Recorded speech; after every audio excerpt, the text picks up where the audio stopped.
Assalamualaikum warahmatullahi wabarakatuh. Alhamdulillahi ala ma aujaba hamdah. Ashhadu an la ilaha illallah wahdahu la syarikalah. Wa ashhadu anna Muhammadan abduhu wa rasuluhu la nabiyya ba'dah. Allahumma salli wa sallim ala sayyidina Muhammadin wa ala alihi wa ashabihi ajma'in wa man tabi'ahum bi ihsanin ila yaumiddin. Ayyuhal hadirun, usikum wa nafsi bitaqwallah faqad fazal muttaqun. Ya ayyuhalladzina amanu taqullaha haqqa tuqatih wa la tamutunna illa wa antum muslimun. Puji dan syukur kita panjatkan kehadirat Allah Subhanahu wa taala, yang mana kita semuanya telah diberikan nikmat yang begitu banyak, nikmat sehat lahir dan batin. Yang paling utama adalah nikmat iman dan Islam. Semoga dengan nikmat itu semuanya kita senantiasa dapat lebih mendekatkan diri kita kepada Allah Subhanahu wa taala. Selawat dan salam semoga dilimpah curahkan kepada baginda alam nabiyana wa habibana Muhammad sallallahu alaihi wa alihi wasallam. Pada kesempatan yang baik ini, marilah kita sama-sama untuk meningkatkan keimanan serta ketakwaan kita terhadap Allah Subhanahu wa taala. Dalam arti kata menjalankan seluruh yang diperintahkan oleh Allah serta menjauhi dari apa-apa yang dilarang olehnya. Hadirin yang dimuliakan Allah Subhanahu wa taala. Ada beberapa kelompok orang-orang yang didoakan oleh para malaikatnya Allah Subhanahu wa taala. Malaikat adalah makhluk Allah yang di dalam Al-Qur'an surat Al-Anbiya dijelaskan sebagai ibadun mukramun, hamba-hamba Allah yang dimuliakan. Para malaikat juga dikatakan di dalam surat At-Tahrim, ya ayyuhalladzina amanu qu anfusakum wa ahlikum nara wa quduhan nasu wal hijarah 'alaiha malaikatun ghiladun shidadun la ya'sunallaha ma amarahum wa yaf'aluna ma yu'marun. Yang mana para malaikat adalah tidak pernah maksiat, tidak pernah berdosa kepada Allah Subhanahu wa taala. Kemudian selalu melaksanakan perintah Allah Subhanahu wa taala. Kalau Allah menyuruh tasbih sampai datang hari kiamat. Kalau Allah menyuruh bersujud. Tidak ada perintah yang dilanggar dan tidak pernah berbuat dosa kepada Allah Subhanahu wa taala. Kalau malaikat yang mendoakan kepada kita pasti diijabahnya, sebab didoakan oleh makhluk Allah yang tidak pernah berdosa kepada Allah. Siapakah orang-orang yang termasuk kelompok yang didoakan oleh para malaikatnya Allah?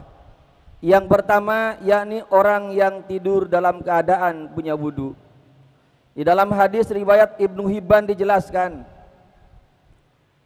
ketika kita tidur dalam keadaan punya wudu, barang siapa yang tidur dalam keadaan punya wudu, maka para malaikat akan bersamanya dalam pakaiannya. Kemudian tidak akan bangun sampai dia bangun kembali. Dan para malaikat itu mendoakan kepada orang yang tidur dalam keadaan punya wudu, ya Allah, ampuni dia dan sayangilah dia. Apalagi kalau malam hari jam 2, jam 3 malam dia terbangun untuk menghadapkan dirinya kepada Allah Subhanahu wa taala. Karena itu merupakan waktu yang sangat diijabah. Dalam hadis qudsi dikatakan yanzilu rabbuna kulla lailatin ila sama'i dunya. Allah setiap malam itu turun ke langit dunia. Kapan waktunya? Hina yabqa thuluthul lail al-akhir, ketika sepertiga malam terakhir, kira-kira jam 2, jam 3 malam. Di situ Allah mengatakan, man yad'uni fa'astajibalah. Siapa yang berdoa kepadaku, aku akan ijabah. Wa man yas'alni fa'utiyahu. Siapa yang meminta kepadaku, aku akan beri. Wa man yastaghfirni fa'aghfir lahu. Siapa yang meminta ampunan kepadaku, aku akan berikan ampunan. Belum dikatakan seorang mujahid kalau belum bisa menyempatkan untuk qiyamul lail atau bangun malam. Hadirin rahimakumullah. Kemudian yang kedua, kelompok orang-orang yang didoakan oleh para malaikatnya Allah adalah orang yang duduk menunggu datangnya waktu sholat. Bahkan Rasulullah pernah memberikan penawaran kepada para sahabat, maukah aku tunjukkan sesuatu yang bisa mengangkat derajat, kemudian bisa menghapus kesalahan? Para sahabat menjawab, mau ya Rasulullah. Yang pertama adalah isbagul wudu alal bakari, yakni senantiasa melaksanakan wudu saat-saat kondisi yang tidak disukai. Kemudian yang kedua adalah kasratul khuta ilal masajid, hendaklah memperbanyak langkah ke masjid Allah Subhanahu wa taala. Kemudian yang ketiganya adalah intidharus shalah ba'da shalah, menunggu datangnya waktu salat setelah kita melaksanakan salat. Di dalam hadis riwayat Muslim dijelaskan, salah seorang yang duduk menunggu datangnya waktu salat dalam keadaan suci sambil niat i'tikaf di dalamnya, apalagi maka para malaikat mendoakan, Allahumma gfir lahu warhamhu, ya Allah sayangi dia dan ampuni dia. Hadirin rahimakumullah, namun sayang seribu sayang, masjid mewah di mana-mana, namun pada kenyataannya pada waktu pelaksanaan sholat subuh hampir-hampir memprihatinkan, hanya beberapa baris saja dimanapun. Nah, untuk itulah dikatakan oleh Allah dalam surat At-Taubah ayat 24, kalau kita melihat di Masjid Nabawi di Madinah Al-Munawwarah, di situ ada makom Rasulullah, di situ ada makom Abu Bakar Siddiq, ada makom Umar bin Khattab. Kemudian di pengimbaran sebelah kanan ada tulisan kaligrafi di pengimbaran di Masjid Nabawi di Madinah Al-Munawwarah. Surat At-Taubah ayat 24, Qul in kana aba'ukum wa abna'ukum wa ikhwanukum wa azwajukum wa ashiratukum wa amwalun iktaraftumuha wa tijaratun takhshawna kasadaha wa masakinu tardawnaha ahabba ilaikum minallahi wa rasulih wa jihadin fi sabilihi fatarabbasu hatta ya'tiyallahu bi amri. Di sini Allah menggambarkan sungguh tepat kaligrafi yang indah itu. Surat At-Taubah ayat 24 ditempel di sebelah kanan pengimbaran di makom Rasul. Kemudian di situ ada 5 benda, ada 5 makhluk yang sering dicintai secara berlebihan. Kemudian ada 3 benda yang sering dicintai secara berlebihan. Apa yang pertama? Ingkana aba'ukum, kalau seandainya bapak-bapak kamu, wa abna'ukum dan anak-anak kamu, wa ikhwanukum dan saudara-saudara kamu, wa azwajukum dan istri-istri kamu, wa ashiratukum dan keluarga kamu. Kemudian ada 3 benda mati, yakni wa amwalun iktaraftumuha, harta yang kamu kumpul-kumpul, wa tijaratun takhshawna kasadaha, bisnis yang kamu takutkan kerugiannya, wa masakinu tardaunaha, rumah tempat tinggal yang kamu cintai. Ini semua yang 8 jenis, 5 benda hidup, 3 benda mati, diwanti-wanti oleh Allah Subhanahu wa taala. Ahabba ilaikum minallahi wa rasuli wa jihadin fisabilihi.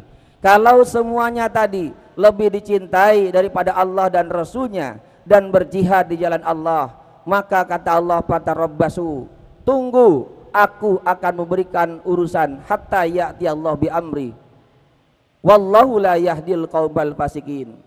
Secinta apapun kita kepada urusan dunia, kepada anak, kepada istri, kepada kerabat, kepada saudara, termasuk kepada dunia, urusan bisnis dan sebagainya, tetapi ketika datang kewajiban kepada Allah, hendaklah ditinggalkan seluruh aktivitas itu, hadapkan diri kita kepada Allah Subhanahu wa taala.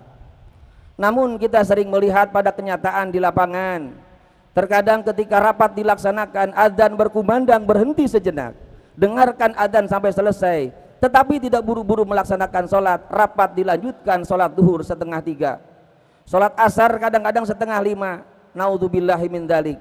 Ini terjebak dalam keterangan fawailul lil musallin, maka celaka bagi orang yang suka sholat, yang di dalam melaksanakan sholatnya sahun, yakni kelompok orang-orang yang lalai. Para mufassirin menjelaskan lalai di sini ada 2. Pertama, lalai suka mengakhir-akhirkan waktu sholat. Kemudian yang kedua, ketika sholat pikirannya suka melayang kemana-mana. Yang ketiga, orang-orang yang didoakan oleh para malaikat, yakni orang yang berada di shaf paling depan di dalam melaksanakan sholat. Hadis riwayat Abu Daud menjelaskan, sungguh Allah dan para malaikatnya bersolawat mendoakan kepada orang yang berada di shaf paling depan di dalam melaksanakan sholat. Bahkan Sa'id bin Musayyib, orang salafus soleh, orang-orang terdahulu, Beliau mengatakan, saya selama 50 tahun tidak pernah ketinggalan takbiratul ihram. Saya selama 50 tahun tidak pernah melihat punggung jamaah. Ini satu hal yang sangat luar biasa. Kemudian yang keempat, orang-orang yakni yang mengisi sop yang kosong.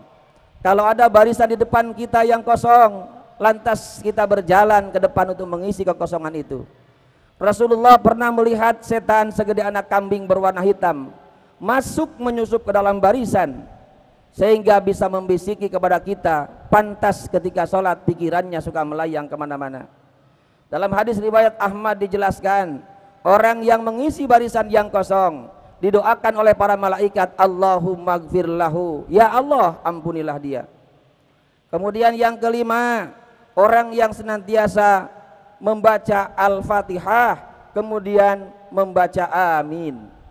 Dalam hadis riwayat Bukhari dijelaskan, barang siapa yang ucapannya bertepatan aminnya kita, aminnya imam, aminnya makmum, kemudian disambung dengan aminnya para malaikat, maka para malaikat mengatakan, ampuni ya Allah dosa-dosa mereka pada masa yang lalu. Hadirin rahimakumullah yang dimuliakan Allah Subhanahu wa taala. Kemudian yang keenam, orang yang senantiasa didoakan oleh para malaikat, yakni orang yang duduk di tempat salatnya setelah selesai melaksanakan salat. Rasulullah pernah menegur keras kepada orang yang setelah melaksanakan salat langsung berdiri. Kata Rasulullah, duduk dulu kamu sebentar, baca subhanallah 33 kali, alhamdulillah 33, Allahu akbar 33. Karena ketika Rasulullah diisrakan dan dimi'rajkan, bertemu dengan Nabi Ibrahim alaihissalam, Nabi Ibrahim mengatakan, annal jannata qi'anun, sesungguhnya sorga adalah sebuah dataran yang sangat luas, luar biasa. Anna girosaha, sesungguhnya tanam-tanaman sorga adalah subhanallah, walhamdulillah, wala ilaha illallah, wallahu akbar. Kemudian Rasul pun menekankan, barang siapa yang wiridan 33, 33, kemudian 33 Allahu akbar, ditutup dengan la ilaha illallah wahdahu la syarikalah, lahul mulku wa lahul hamdu yuhyi wa yumitu wa huwa ala kulli syai'in qadir, maka dia diampuni dosanya walaupun dia punya banyak dosa sebanyak buih di lautan. Kemudian yang ketujuh, hadirin rahimakumullah, orang-orang yang didoakan oleh para malaikat adalah orang yang sholat subuh dan asar secara berjamaah. Ini menjadi masalah bagi kita semuanya. Masjid mewah di mana-mana tetapi sepi dari penghuni, terutama dalam melaksanakan sholat subuh. Kalau seandainya sholat subuh berjamaah sama seperti melaksanakan sholat Jumat, insya Allah keberkahan Allah akan diturunkan dari langit dan dari bumi. Bahkan suatu saat Rasulullah didatangi oleh orang yang tidak melihat. Orang yang buta datang kepada Rasul, ya Rasulullah, saya tidak bisa melihat, tidak ada yang menuntun untuk pergi ke masjid. Kalau begitu, sudahlah Anda tidak usah berjamaah, nggak apa-apa pergi ke masjid. Tetapi begitu menjauh dipanggil kembali oleh Rasulullah, apakah Anda mendengar suara azan? Mendengar ya Rasulullah. Kalau Anda mendengar suara azan, pergi walaupun Anda berangkat sambil merangkak. Orang yang buta saja disuruh pergi ke masjid walaupun sambil merangkak, apalagi orang yang sehat lahir dan batinnya. Hadirin rahimakumullah yang dimuliakan Allah Subhanahu wa taala. Orang yang melaksanakan sholat subuh dan asar secara berjamaah, dalam hadis riwayat Ahmad dijelaskan, para malaikat berkumpul pada saat sholat subuh dan sholat asar. Inilah terjadi pergantian aktivitas. Ada malaikat yang jaga malam, ada malaikat yang jaga siang. Perusahaan yang sekarang ini terkenal dengan sip malam dan sip siang adalah meniru pekerjaan para malaikatnya Allah Subhanahu wa taala. Sehingga Allah bertanya kepada para malaikat, sedang apa hambaku ketika engkau datangi, dan sedang apa hambaku ketika engkau tinggalkan? Para malaikat menjawab, ketika aku datangi dia sedang sholat, dan ketika aku tinggalkan dia pun sedang melaksanakan sholat. Yang jaga malam pergantiannya terjadi pada waktu asar, yang jaga siang terjadi pada waktu subuh hari. Untuk itulah sholat berjamaah dimanapun dan kapanpun jangan sampai ditinggalkan, terutama di masjid Allah Subhanahu wa ta'ala. Kemudian yang kedelapan, orang-orang yang didoakan oleh para malaikatnya Allah Subhanahu wa ta'ala, yakni ad-du'a bi zahril ghaib, orang yang senantiasa mendoakan orang lain sementara yang didoakan tidak tahu. Di dalam hadis riwayat Muslim dijelaskan, doa seorang muslim yang dilakukan tanpa sepengetahuan orang yang didoakannya adalah merupakan doa yang dikabulkan. Maka para malaikat mengatakan walaka bimithli dzalik. Ketika kita mendoakan kebaikan kepada orang lain, malaikat nemplok di atas kepala kita sambil mendoakan walaka bimithli dzalik. Bukan untuk dia, sebenarnya untuk kamu. Kemudian para malaikat pun mengamini doa malaikat pasti diijabahnya oleh Allah Subhanahu wa taala. Untuk itulah kita senantiasa harus selalu mendoakan kebaikan kepada orang lain. Kemudian yang kesembilan, orang yang senantiasa berinfak di jalan Allah Subhanahu wa taala. Dalam hadis riwayat Bukhari Muslim dijelaskan, setiap hari ada dua malaikat yang selalu mendoakan kepada kita. Malaikat yang pertama mengatakan Allahumma ati munfiqan khalafa. Ya Allah, berikan balasan yang lebih banyak kepada orang yang menginfakkan hartanya di jalan Allah. Malaikat yang satu lagi ngomong Allahumma ati mumsikan talafa.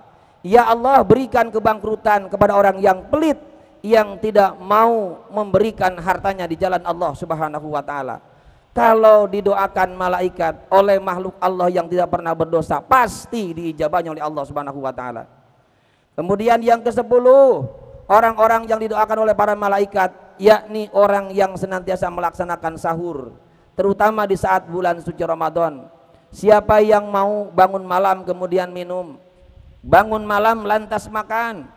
Dalam hadis riwayat Tabrani dijelaskan, innallaha wa malaikatahu yusholluna 'alal mutasahirin. Sesungguhnya Allah dan para malaikatnya, kalau Allah membaca salawatnya berupa nurunkan rahmat, kalau malaikat mendoakan, memohon kepada Allah untuk hamba yang melaksanakan sahur agar diampuni dosanya oleh Allah Subhanahu wa taala. Kemudian yang ke-11, orang-orang yang didoakan oleh para malaikatnya Allah, orang yang senantiasa menjenguk orang yang sakit. Dalam hadis riwayat Ahmad dijelaskan, orang mukmin yang menjenguk saudaranya yang sakit, maka Allah mengutus 70.000 malaikat sambil mendoakan kepadanya. Kalau dia menjenguknya datang pagi-pagi, maka para malaikat yang 70.000 tadi mendoakan sampai waktu malam. Kalau dia menjenguknya pada waktu malam hari, maka para malaikat yang 70.000 mendoakan sampai pagi hari. Sungguh luar biasa. Ini salah satu di antara hakul muslim alal muslim, satu kewajiban terhadap mukmin muslim yang satu dengan muslim yang lain, yakni menjenguk di mana dia sedang sakit. Kemudian yang ke-12, orang-orang yang senantiasa didoakan oleh Allah, oleh para malaikatnya Allah Subhanahu wa taala, orang yang senantiasa mengajarkan kebaikan kepada orang lain, berikan ilmu kepada sesama, berikanlah terutama mengajarkan Al-Qur'anul Karim. Khairukum man ta'allamal Qur'an wa 'allamahu. Sebaik-baik di antara kalian adalah orang yang belajar Al-Qur'an dan mengajarkan Al-Qur'anul Karim. Di dalam hadis riwayat Tirmidzi itu dijelaskan, barang siapa yang mengajarkan kebaikan kepada orang lain, maka makhluk Allah yang ada di langit, yakni para malaikatnya Allah, termasuk makhluk Allah yang ada di bumi, ikan-ikan yang ada di laut, termasuk semut yang ada di lubangnya, ikan-ikan semua yang ada di laut mendoakan kepada orang yang mengajarkan kebaikan kepada orang lain. Hadirin rahimakumullah yang dimuliakan Allah Subhanahu wa taala. Tentunya kita mengharapkan untuk menjadi kelompok orang-orang yang didoakan oleh para malaikatnya Allah Subhanahu wa taala. Mudah-mudahan kita senantiasa selalu diberikan hidayah dan taufik oleh Allah Subhanahu wa taala serta istiqomah dalam menjalani kehidupan ini. Barakallahu li wa lakum bil Qur'anil azim wa nafa'ani wa iyyakum bima fihi minal ayati wa dzikril hakim.